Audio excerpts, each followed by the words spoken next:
পয় পাটনা, পয় পশ্চিমবঙ্গ আর পয় পুরুলিয়া, এই তিনটে জায়গার কানেকশন আমরা আপনাদের সামনে তুলে ধরবো। কারণ পাটনাতে দুষ্কৃতী খুন হয়েছেন হাসপাতালের ভিতরে, 5 জন একেবারে সশস্ত্র আগ্নেয়াস্ত্র নিয়ে সেখানে ঢুকেছিল। আর সেই ঘটনায় এবার পশ্চিমবঙ্গের যোগ, পুরুলিয়ার যোগ পাওয়া যাচ্ছে। আর এই খুনে রীতিমতো চাঞ্চল্য পড়ে গিয়েছে, কারণ এখনো পর্যন্ত 10 জনকে আটক করতে পেরেছে পুলিশ। পাটনা খুনে বাংলা থেকে আটক হয়েছেন 10 জন। মোবাইল ফোনের টাওয়ারের সূত্র ধরে নিউ টাউনের অভিজাত আবাসন থেকে 5 সন্দেহভাজনকে আটক করেছে পুলিশ। রাতে আনন্দপুর থেকে আটক করা হয় আরো 5 জনকে। ইতিমধ্যে অভিযুক্তদের যে গাড়ি, সেই গাড়িও বাজেয়াপ্ত করেছে পুলিশ। সবথেকে চাঞ্চল্যকর যে খবর, পাটনা খুনে তদন্তকারীদের নজরে পুরুলিয়ার জেলে বন্দী দুষ্কৃতী শেরু ওরফে ওঙ্কার। জেলের ভিতরে থেকে তিনি কিভাবে অপর একজনকে খুনের বরাত পেলেন, তার সঙ্গে কিভাবে অন্যান্যরা তারা যোগাযোগ করলো, এটাই কিন্তু ভাবাচ্ছে পুলিশ আধিকারিকদের। তাহলে জেলের ভিতরে কোথাও কি এই ঘটনার সঙ্গে যুক্ত? কারণ অপরাধীর কাছে কোনোভাবেই টেলিফোন কিংবা কোনো রকম সমাজ মাধ্যমে যোগাযোগ করার কিছু থাকে না। কিভাবে তিনি যোগাযোগ করলেন, সবটা নিয়ে কথা বলি। আমাদের প্রতিনিধি রিক রয়েছে সরাসরি। রিক, এই পাটনার খুন নিয়ে আমরা প্রথম আলোকপাত করেছিলাম, 24 ঘন্টা পর পুলিশ কাউকে গ্রেপ্তার করতে পারেনি। অবশেষে কিছুটা হলেও রহস্যের উন্মোচন পুলিশ করতে পেরেছে কিনা বলতে পারছি না, কিন্তু আরো জটিল হচ্ছে ধাঁধা। পাটনা খুনে 10 জন আটক, তারা প্রত্যেকেই পশ্চিমবঙ্গ থেকে আটক হয়েছেন। রিক,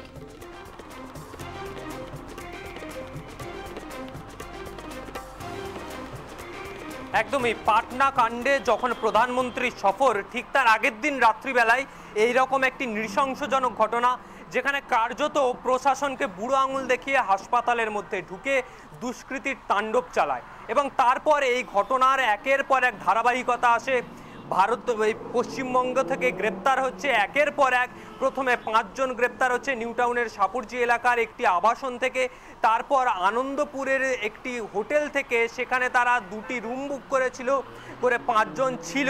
এবং সেখান থেকে আনন্দপুর থানা, এসটিএফ এবং এদের যৌথ উদ্যোগে এই গ্রেপ্তারি কাজ চালানো হয়। তাদের গ্রেপ্তার করা হয়েছে, জিজ্ঞাসাবাদ চলছে, 2 দিন অতিক্রান্ত জিজ্ঞাসাবাদ চলছে। কিন্তু যে কথাটা বললে, পুরুলিয়ার জেলে বন্দি থাকা শেরু ওরফে ওঙ্কার, তার কি যোগসূত্র রয়েছে? সে তো জেলে বন্দি, তাহলে সে বরাত দিল কিভাবে? কিভাবে জেলের মধ্যে থেকে সেই বরাতটা দিতে পারলো একজনকে খুন করার? সেই বা কিভাবে জানলো যে হাসপাতালে ভর্তি রয়েছে, কোন ওয়ার্ডে রয়েছে বা কোন কেবিনের মধ্যে রয়েছে, যেখানে ঢুকে এই খুনটা করতে হবে?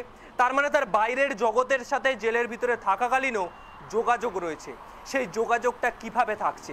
এর পিছনে কারা জড়িত? এই জেলের ভিতর থেকে যোগাযোগের পিছনে কি একেবারে সর্ষের মধ্যে ভূত? সেই বিষয়টাও কিন্তু পুলিশকে ভাবাচ্ছে। কারণ যারা নিরাপত্তার রক্ষীরা রয়েছে, তারা কি এই কাণ্ডের সাথে কোনোভাবে যুক্ত রয়েছে? কারণ জেলের ভিতর তো ফোন বা সমাজ মাধ্যমের কোনো কিছু প্রবেশ একেবারেই নিষিদ্ধ। তাহলে কিভাবে সে যোগাযোগ রাখছে? তার নাম যেহেতু উঠে এসছে, এর আগেও কিন্তু বিভিন্ন ঘটনার সাথে তারা যুক্ত ছিল। আর এই যে নিউ টাউনের সুখবৃষ্টি অ্যাপার্টমেন্ট, এই অ্যাপার্টমেন্ট 2021 সালের 9 জুন এখান থেকে 2 জনকে গ্রেপ্তার করা হয়েছিল পাঞ্জাব পুলিশ ও পশ্চিমবঙ্গ এসটিএফ স্পেশাল টাস্ক ফোর্সের উদ্যোগে। তাদেরকে গ্রেপ্তার করা হয়েছিল। এর আগেও বিভিন্ন কাণ্ড কারখানা কিন্তু এই আবাসনকে ঘিরে তৈরি হয়েছে। কিন্তু শুধু এই প্রথম নয় যে এই সংবাদ শিরোনামে উঠে আসলো, এর আগেও কিন্তু সংবাদ শিরোনামে উঠে এসেছিল। তবে এবার যেভাবে উঠে আসলো, একদিকে পাটনায় খুন, পাটনা পুলিশ সেখান থেকে গ্রেপ্তার করতে পারলো না, তারা পশ্চিমবঙ্গে চলে আসছে। পশ্চিমবঙ্গে থেকে 10 জনকে গ্রেপ্তার করা হচ্ছে এই খুনের সাথে জড়িত। এবং সেই 10 জনকে গ্রেপ্তার করার পরে যখন পুলিশ জিজ্ঞাসাবাদ করছে, উঠে আসছে পুরুলিয়ার জেলে বন্দি থাকা একজন আসামির কথা। এবার দেখার একের পর এক এই জটিলতা কাটিয়ে তদন্তের শেষ সমাধান কোথায় গিয়ে দাঁড়ায়। আরো একটা বিষয় কিন্তু এখান থেকে খুব স্পষ্ট হচ্ছে। দেখো, সুখবৃষ্টি অ্যাপার্টমেন্ট, আমি যদি খুব ভুল না করে থাকি 2020-21 সালে এই সুখবৃষ্টি অ্যাপার্টমেন্টে কিন্তু গুলি চালনার ঘটনা ঘটেছিল। সেখানকার নিরাপত্তা নিয়ে প্রশ্ন উঠেছিল। সেই অ্যাপার্টমেন্টে সিসিটিভি ক্যামেরা নিয়েও প্রশ্ন উঠেছিল। সেই সুখবৃষ্টি অ্যাপার্টমেন্ট আবারও খবরের শিরোনামে। অন্যদিকে বাংলাতে কোনো দুষ্কৃতি বা ওই ধরনের কোনো ঘটনা ঘটলে বিহার যোগ সামনে আসে। এক্ষেত্রে বিহারে ঘটনা ঘটলো, বাংলার কানেকশন পাওয়া যাচ্ছে। সীমান্তের নিরাপত্তাও তো একটা প্রশ্নের মুখে। দিক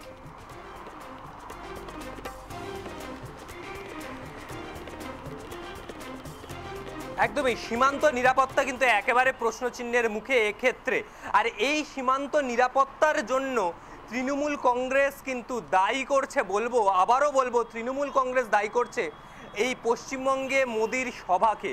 প্রধানমন্ত্রী যখন পশ্চিমবঙ্গে রয়েছে তখন তৃণমূল কংগ্রেস একটি টুইট করেছিল যেখানে দেখাচ্ছে বিহার থেকে পশ্চিমবঙ্গের যে হাইওয়ে, সেই হাইওয়েতে কিন্তু ব্যাপক যানজট। অর্থাৎ তৃণমূল কংগ্রেসের নিশানায় বিহার কিন্তু রয়েছে। সেই বিহার থেকে প্রচুর লোক ঢুকছে বাংলায়, ঢুকে এই সভায় নাকি অংশগ্রহণ করছে, প্রচুর গাড়ি ঢুকছে, যানজট হচ্ছে। আর এই যানজটকেই কি কাজে লাগালো এই দুষ্কৃতীরা? এই যানজটে, এই ভিড়ের আড়ালে ছদ্মবেশ ধরে বাংলায় গা ঢাকা দিতে আসলো। শুধু তাই নয়, যে অ্যাপার্টমেন্টে হয়েছে তার থেকে ঢিলছোড়া দূরত্বে এই গত বছরের ঘটনা বলবো, বাংলাদেশের একজন সাংসদের দেহ পাওয়া যায়। একটু সঙ্গে থাকো, আমি অবশ্যই ফিরবো তোমার কাছে। তবে এই মুহূর্তে প্রাক্তন পুলিশ কর্তা সত্যজিৎ ব্যানার্জি রয়েছেন আমাদের সঙ্গে টেলিফোন লাইনে। সত্যজিৎ বাবু, বিহারে একটা খুনের ঘটনা, 18 তারিখ এই ঘটনা ঘটে এবং সেই খুনের ঘটনায় বিহার পুলিশ কার্যত ব্যর্থ হয়। আমাদের রাজ্য থেকে 10 জনকে আটক করে পুলিশ। কিভাবে দেখছেন গোটা বিষয়টা? মানে ব্যাপার হচ্ছে যে এখানে যারা আসলো তারা কিভাবে আসলো, তাদেরকে লোকাল হেল্প এবং সামাজিক হেল্প, তাদেরকে বাড়ি করে দেওয়া, জায়গা ব্যবস্থা করে দেওয়া, এটা তো ক্রিমিনালের কাজ। এটা তো ক্রিমিনাল, তাদেরও একই কাজ করেছে। তারা ক্রিমিনালদেরকে সাহায্য করেছে এবং যারা ওখানে থাকতে চাইছে ওরা জানে ভালো মতন যে এরা বিহারে খুন করে এসছে। বিহারে খুন করে আসার পরও তাদেরকে শেল্টার দিয়েছে, নিউ টাউনের নানা জায়গায় থাকতে দিয়েছে। এটা নিঃসন্দেহে আইন বহির্ভূত কাজ এবং যারা এদেরকে টিপস দিয়ে কাজ করিয়েছে এবং যেখানে নিয়েছে তাদের প্রত্যেককে কিন্তু এই একই কেসের মধ্যে আনতে হবে, অর্থাৎ খুনের আওতার মধ্যে আনতে হবে। তাদের এখানে বেসিক্যালি কনস্পিরেসি, আগে যেমন ইন্ডিয়ান পেনাল কোডে বলা হতো যে 120 ক্রিমিনাল কনস্পিরেসি, এই কনস্পিরেসি এবং ফার্দার ইন্টেনশন মানে 34 IPC সবই এর মধ্যে ঢুকবে। আলটিমেটলি এদেরকে কেসের মধ্যে না নিয়ে আসলে উপায় নেই এবং তারা বুঝতে হবে যে বেসিক্যালি এদেরকে সমাজের কাছে বার্তা যাবে যে ক্রিমিনালদের যদি ধরা হয়, ক্রিমিনালদেরকে যদি সাহায্য করা হয় তাহলে তাদের সমানভাবে শাস্তির ব্যবস্থা আছে এবং এরা প্রত্যেকেই আসামি, প্রত্যেকেরই 5 থেকে 7 বছরের জেল হবে। এটা হচ্ছে একটা দিক। আরেকটা দিকে দেখুন, এই যে সুখবৃষ্টি যেখানে থেকে ধরা হচ্ছে নিউ টাউনের, নামটা দেওয়া হয়েছিল সুখবৃষ্টি, কিন্তু এখানে যে পৃথিবীর সব সুখ এখানে বৃষ্টির মতন আসবে। বেসিক্যালি সাধারণ লোক বুঝতে পারছে এখন যে কতটা সুখ তারা ওখানে পাচ্ছে এবং তারা অতিষ্ঠ হয়ে উঠেছে। এই আজ থেকে 4 বছর আগেও সেখানে এনকাউন্টারে কলকাতা পুলিশের STF তাদেরকে তাদের ক্রিমিনালদেরকে গুলি করে নিয়ে আসতে বাধ্য হয়েছিল। তো সুতরাং প্রত্যেককে একটু অ্যালার্ট হতে হবে। তারা যদি আপনাদের চ্যানেলের মাধ্যমে লক্ষ লক্ষ দর্শককে একটা জিনিস জানাই, যদি দেখেন যে যে অপরিচিত লোক রাস্তায় ঘুরে বেড়াচ্ছে কিংবা কোনো বাড়িতে শেল্টার নিয়েছে বুঝতে পারেন, তাহলে কিন্তু তাদেরকে আপনারা পুলিশের কাছে জানান। টোল ফ্রি নাম্বার 1090, সেই টোল ফ্রি নাম্বারে জানান। আপনার নাম বলার দরকার নেই, আপনি শুধু টোল ফ্রি নাম্বারে জানালেই হবে যে কারা কোন বাড়িতে এটা ধরেছে, পুলিশ এসব ধরবে। সুতরাং একদম সত্যজিৎ বাবু, আরো একটা বিষয় সবথেকে ইন্টারেস্টিং, এই যে পাটনাতে খুন হলো, খুনের বরাত পেয়েছিলেন কে শুনলে আপনি চমকে উঠবেন। পুরুলিয়া জেলে বন্দি দুষ্কৃতী শেরু ওরফে ওঙ্কার, জেলে বন্দি একজন দুষ্কৃতী, তিনি খুনের বরাত পাচ্ছেন। অ্যাকচুয়ালি দেখুন, এই যে যারা ক্রিমিনাল, যাদের কনভিকশন হয়ে জেল খাটছে, তাদের তো মস্তিষ্কটা ক্রিমিনাল এবং তাদেরকে ওখানে তাদের টাকা দরকার। তারা নানাভাবে কারাপশনে লিপ্ত হয়ে এবং জেলের এক শ্রেণীর কর্মচারীর সাথে সাহায্য নিয়ে তারা এইসব লোকদেরকে ভাড়া করছে এবং ভাড়া করে ক্রাইমের মধ্যে, এবং তারা ভাবছে মনে হয় জেলের মধ্যে তো আমি আছি, সুতরাং আমি জেলের মধ্যে থাকলে আবার মনে হয় আমি ক্রিমিনাল হব না। কিন্তু তা নয়, সে ক্রাইমের সাথে যুক্ত, কনস্পিরেসির সাথে যুক্ত, অ্যাবেটমেন্টের সাথে যুক্ত। সুতরাং এইটা এরা এবং এক শ্রেণীর যারা জেলের সাব জেলার, তারা এদেরকে সাহায্য করছে পয়সার বিনিময়ে।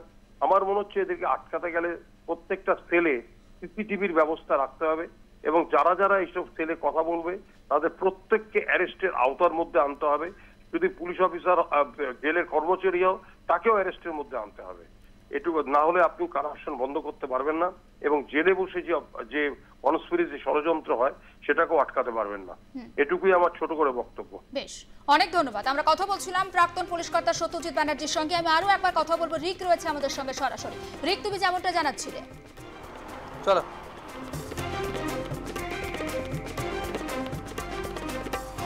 একদমই, এই সুখবৃষ্টি অ্যাপার্টমেন্ট কিন্তু এর আগে বহুবারই কিন্তু সংবাদ শিরোনামে উঠে এসেছে, কারণ এর আগে এই অঞ্চল জুড়ে বহু ঘটনা ঘটেছে। বিভিন্ন ক্ষেত্রে নিরাপত্তাজনিত ব্যাপক সমস্যার কথা সেখানকার মানুষজনরা, সেখানকার আবাসিকরা তারা কিন্তু তুলেছিল। এই যে সুখবৃষ্টি অ্যাপার্টমেন্ট, তার থেকে ঢিলছোড়া দূরত্বে প্রায় 1 কিলোমিটারের মধ্যে বাংলাদেশি সাংসদের কিন্তু মৃতদেহ পাওয়া গিয়েছিল, তার লাশ পাওয়া গিয়েছিল। এবং তার আগেও এই অ্যাপার্টমেন্টের মধ্যে যে যেমনটা বলছিলে গুলি চালানোর ঘটনাও কিন্তু দেখতে পাওয়া গেছে। কিন্তু এত কিছুর পরেও নিরাপত্তার গাফিলতি কিন্তু থেকেই যাচ্ছে। বাইরে থেকে একজন আসছে, সেই অ্যাপার্টমেন্টে ঢুকছে, যাদের রেজিস্টার খাতায় পর্যন্ত নাম নেই, তাহলে কিভাবে ঢুকছে? পুলিশ এখন তদন্ত করছে যে অ্যাপার্টমেন্টে তারা ছিল সেই অ্যাপার্টমেন্ট কার নামে রেজিস্টার, সেই অ্যাপার্টমেন্টের মালিককে, কার সূত্রে তারা এখানে এসেছে, এবং যে ফোন কল যখন দুষ্কৃতীরা সেখান থেকে ঘটনাটি ঘটিয়ে বেরিয়েছে, এই সুখবৃষ্টি অ্যাপার্টমেন্টে থাকা এই 5 জনের মধ্যে একজনকে ফোন করা হয়েছিল, যে টাওয়ার লোকেশনের মাধ্যমে বেঙ্গল এসটিএফ তাদেরকে গ্রেপ্তার করে এবং জিজ্ঞাসাবাদ চলছে। এবং আনন্দপুর থেকে যাদেরকে গ্রেপ্তার করা হয়েছে, যে 5 জনকে, তাদের মধ্যে একজনকে অনুমান করা হচ্ছে যে সে এই ঘটনার সাথে যুক্ত। সেই 5 জনের মধ্যে এই 5 জনের মধ্যে একজন কিন্তু রয়েছে, এবং এটা কিন্তু পুলিশ একেবারে এখন নিশ্চিত করছে যে এই ঘটনার সাথে যারা যুক্ত, এই ঘটনার যে র্যাকেট সেটা কিন্তু অনেক দূর পর্যন্ত জাল ছড়িয়ে। ফলে তদন্ত চলছে। পুরুলিয়ার যে কানেকশান, সেই কানেকশানও কিন্তু একেবারে অন্তর তদন্ত করা হচ্ছে, কারণ কিভাবে জেলের মধ্যে এই রকম একটা নৃশংসজনক ঘটনার পরিকল্পনা করা হলো সেই বিষয়ে কিন্তু পুলিশ তদন্ত করছে। জুলেখা, নজর থাক রিক, নজর রাখো। আপাতত তোমাকে ধন্যবাদ। এবং আমরা পাটনার খবরের দিকে নজর রেখেছি, এবং পাটনাতে হাসপাতালের ভিতরে ঢুকে 5 জন যেভাবে খুন করেছিল একজনকে, সেই ঘটনায় 10 জনকে ইতিমধ্যে আটক করেছে পুলিশ। মোবাইল ফোনের টাওয়ারের সূত্র ধরে নিউ টাউনের অভিজাত আবাসন থেকেই আটক করা হয়েছে 5 সন্দেহভাজনকে। রাতে আনন্দপুর থেকে আরও 5 জনকে আটক করেছে পুলিশ।